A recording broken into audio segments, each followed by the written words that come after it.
Hi everyone, it's A Ticket to Christ. Thank you for tuning back in. We are still in the Life Without Knowing Christ is Wasted Life series. We are looking at Luke chapter 16 and we're picking up for this account that the Lord was telling. Luke 16 verse 19. There was a certain rich man who was clothed in purple and fine linen and fared sumptuously every day. But there was a certain beggar named Lazarus, full of sores, who was laid at his gate, desiring to be fed with the crumbs which fell from the rich man's table. Moreover, the dogs came and licked his sores. So it was that the beggar died and was carried by the angels to Abraham's bosom. The rich man also died and was buried. And being in torments in Hades, he lifted up his eyes and saw Abraham afar off, and Lazarus in his bosom.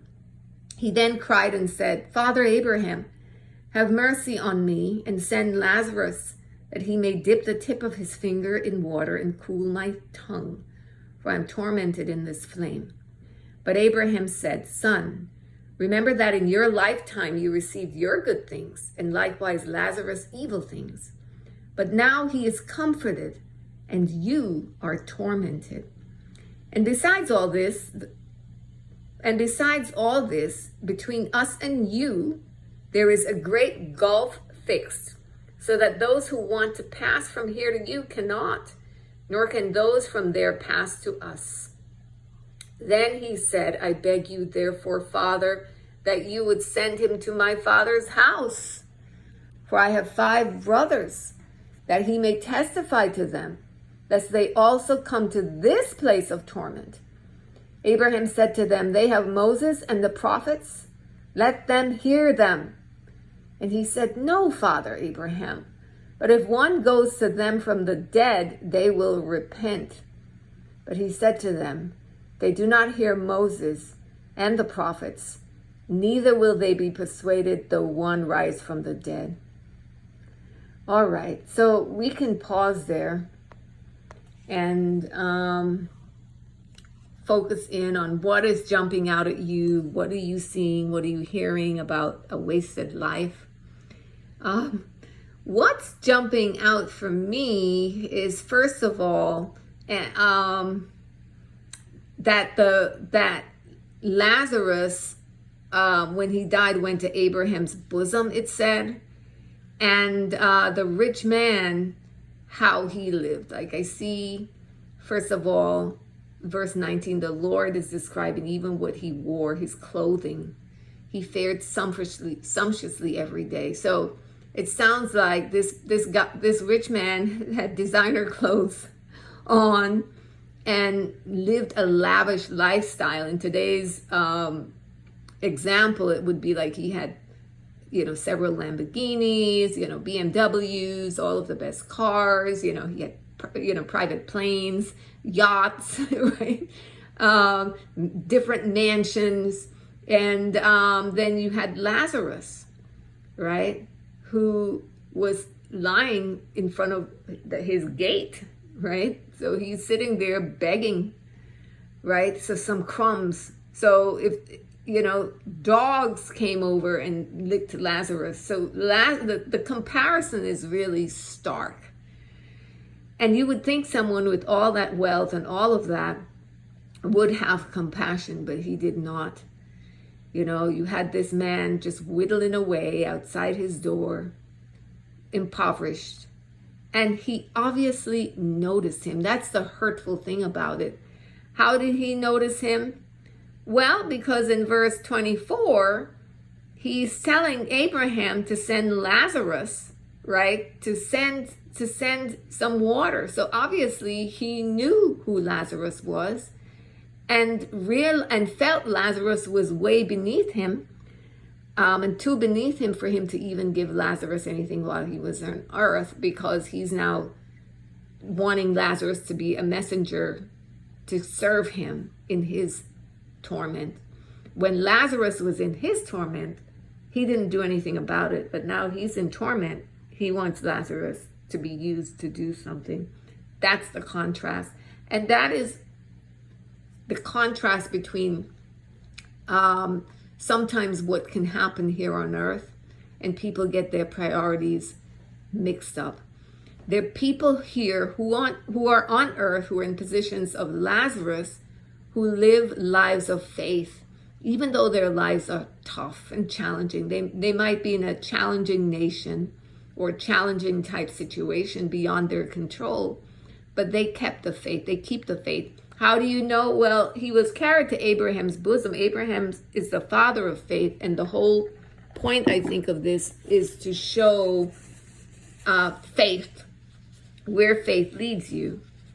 And Lazarus, his torment here on earth was temporary, right? And then he moved on to eternal victory and eternal joy. He lived, for the rest of his life, receiving comfort and good things. And so from this parable, from this story, it's not a parable, from this account, that's a stark thing that's jumping out at me. What's also jumping out at me is there's a tragic element here about the man, the rich man, and it's extremely tragic. It's verse 27.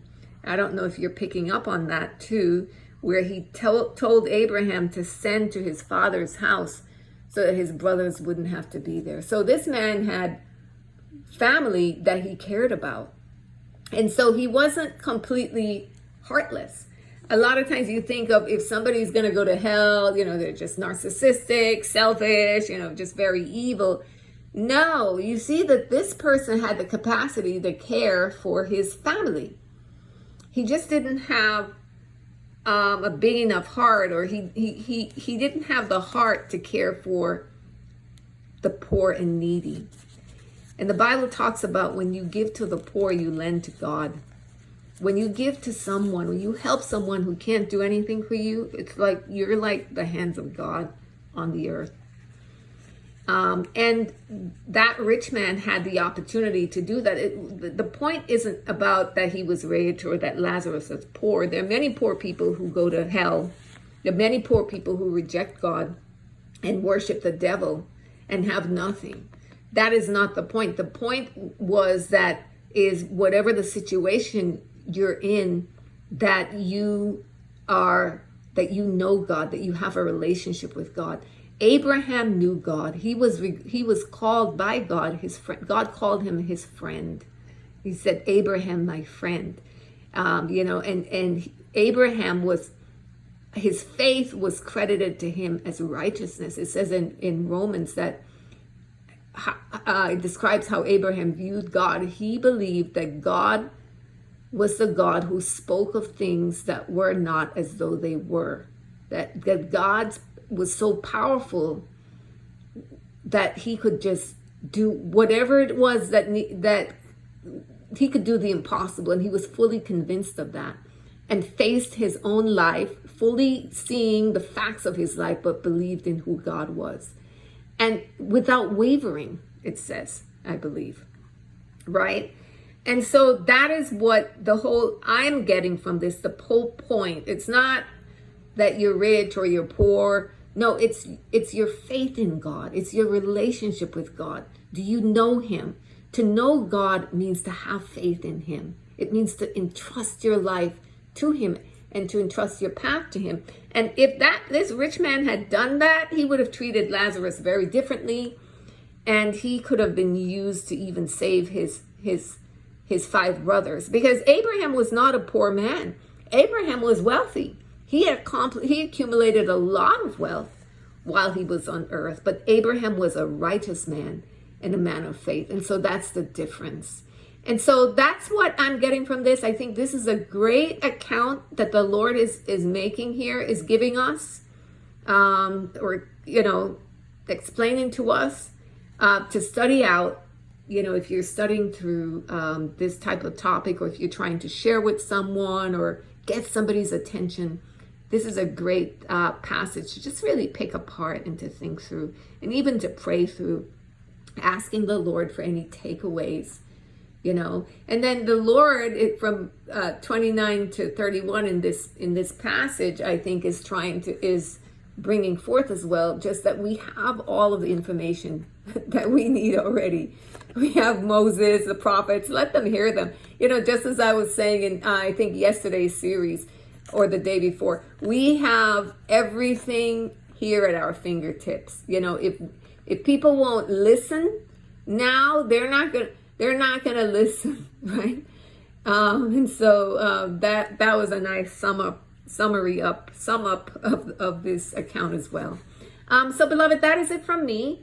We'll pick up again tomorrow. Have a great day. Take care.